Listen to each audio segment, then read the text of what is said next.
Hello students, आप सभी का स्वागत है इकोनॉमिक्स क्लासेस में। आज हम देखेंगे तिरछी मांग, क्रॉस डिमांड। तिरछी मांग क्या होती है? तिरछी मांग में या क्रॉस डिमांड में दो वस्तुएं होती हैं जिसमें एक वस्तु की कीमत में परिवर्तन होने से दूसरी वस्तु की मांग में क्या परिवर्तन आता है, इसे ही देखा जाता है। अर्थात एक वस्तु जो है, कोई वस्तु हो सकती है एक्स वाई जेड कुछ भी, उसकी कीमत में जो परिवर्तन आएगा या परिवर्तन होगा उससे दूसरी वस्तु के मांग में क्या परिवर्तन होगा, इसके प्रभाव को हम लोग तिरछी मांग या क्रॉस डिमांड के द्वारा देखते हैं। क्रॉस डिमांड के लिए दो प्रकार की वस्तुएं होती हैं, क्योंकि यहाँ दो वस्तुओं की बात हो रही है जिसमें एक वस्तु की कीमत परिवर्तन होगी तो दूसरी वस्तु की मांग की मात्रा में परिवर्तन होगी। तो यहाँ दो प्रकार की वस्तुएं हैं, पहला स्थानापन्न और दूसरा पूरक। तो पहले हम लोग स्थानापन्न वस्तु को देखेंगे। स्थानापन्न वस्तु होता क्या है? स्थानापन्न वस्तु वैसी वस्तुएं होती हैं जो एक के बदले दूसरे का प्रयोग हम कर सकते हैं, एक दूसरे का वह स्थान ले सकती हैं, जैसे चाय कॉफी। ये दोनों एक दूसरे को सब्स्टिट्यूट करती हैं। इसी प्रकार दूसरा उदाहरण होता है, सिंपल उदाहरण, गुड़ चीनी। ये दोनों ही स्थानापन्न वस्तुएं हैं जो एक दूसरे को सब्स्टिट्यूट करती हैं। यानी हम चाय की जगह पे कॉफी पी सकते हैं, गुड़ की जगह पे चीनी का प्रयोग कर सकते हैं, चीनी की जगह पे गुड़ का प्रयोग कर सकते हैं और कॉफी की जगह पर चाय का प्रयोग कर सकते हैं। यानी दोनों एक दूसरे के स्थान पर जा सकती हैं। तो स्थानापन्न वस्तुओं की स्थिति में क्रॉस डिमांड का वक्र किस प्रकार होगा उसे हम लोग देखेंगे।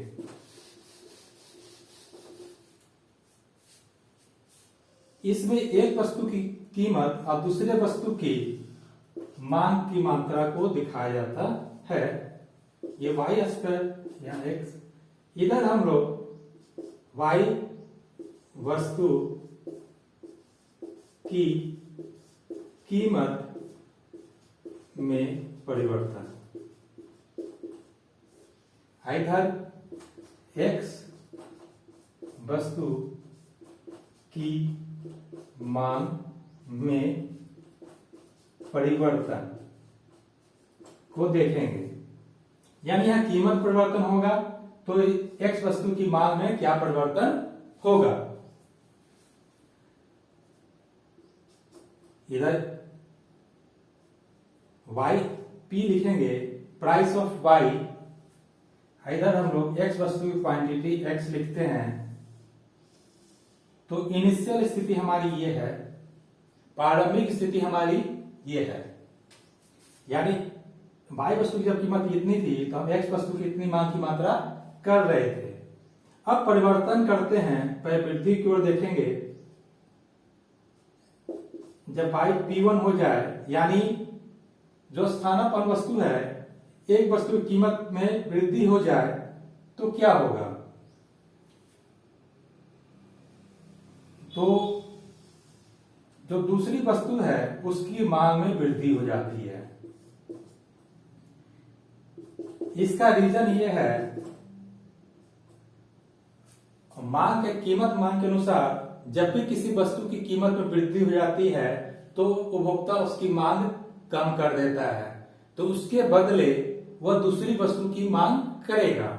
यहां पर वही है, वाई वस्तु की कीमत बढ़ेगी तो इसकी मांग कम होगी। यही इसका फैक्टर है। यानी इसकी जब कीमत बढ़ गई वाई वस्तु की तो उपभोक्ता इसकी मांग को घटा देगा या नहीं करेगा, कम करेगा। तो उससे जो वास्तविक आय उपभोक्ता के बचता है, जो पैसा बचा, जो इसको नहीं खरीदने के कारण बचा, उसको वह सब्स्टिट्यूट गुड यानी जो उसका स्थानापन्न वस्तु है, कॉफी की जगह पे चाय है, तो वह जो बची हुई राशि है वह चाय पे खर्च करेगा। यानी इसकी कीमत बढ़ने से वह एक वस्तु की मांग की मात्रा को बढ़ा देगा। ये सब पॉइंट ए बी लिखेंगे। ऐसे हम लोग जोड़ेंगे, ये हमारा मांग वक्र बनेगा जिसका ढाल धनात्मक होगा। यानी स्थानापन्न वस्तु के संबंध में जब एक वस्तु की कीमत बढ़ जाती है तो दूसरे वस्तु की मांग की मात्रा बढ़ जाती है, तो मांग वक्र का ढाल धनात्मक होता है, बाएं से दाएं की ओर ऊपर की ओर होता है, जिसे हम लोग धनात्मक ढाल कहते हैं। इसे हम लोग इस प्रकार इस ग्राफ से स्पष्ट कर सकते हैं। इसी प्रकार दूसरी स्थिति होती है पूरक वस्तु की। पूरक वस्तु क्या है? पूरक वस्तु वो वस्तु है जो एक दूसरे के साथ ही उपयोग में लाए जा सकते हैं, वो अलग अलग उनका उपयोग नहीं किया जा सकता है। पूरक वस्तु का सबसे सामान्य उदाहरण होता है पूरक वस्तुएं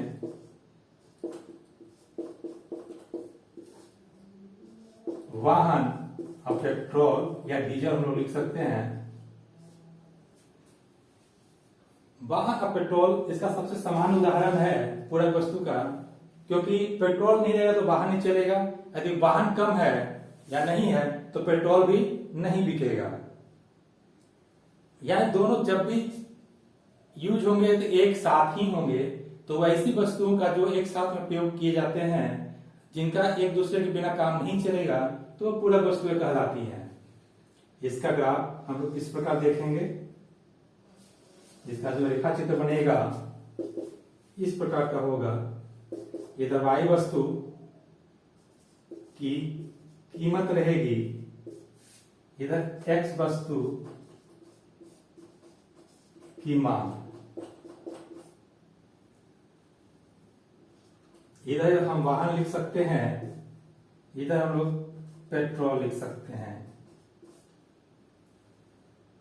यदि शुरुआती स्तर ये है तो हमारा क्वांटिटी ये है, क्वांटिटी ऑफ एक्स। थोड़ा रेखा चित्र बोर्ड के साथ तिरछा बन सकता है, आप लोग स्केल का प्रयोग करेंगे।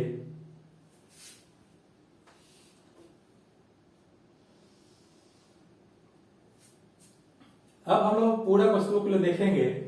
यदि पूरक वस्तु की कीमत बढ़ जाए तो एरो ऊपर की ओर है वो कीमत बढ़ने को दिखाता है, यानी YP1 हो जाए तो X वस्तु पर क्या प्रभाव पड़ेगा।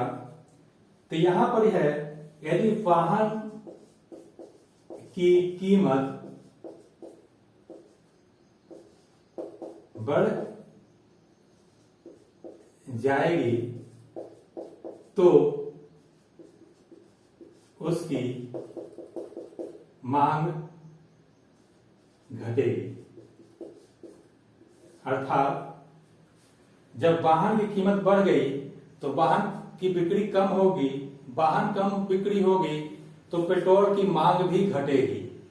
अर्थात जब वाहन की बिक्री कम हुई कीमत बढ़ने के कारण, तो पेट्रोल की बिक्री भी घटेगी। यानी वाई वस्तु की कीमत बढ़ जाने से पेट्रोल की जो खपत है वह घट जाएगी। इस प्रकार जो हमें रेखा चित्र प्राप्त होगा वह ऋणात्मक ढाल वाला होगा।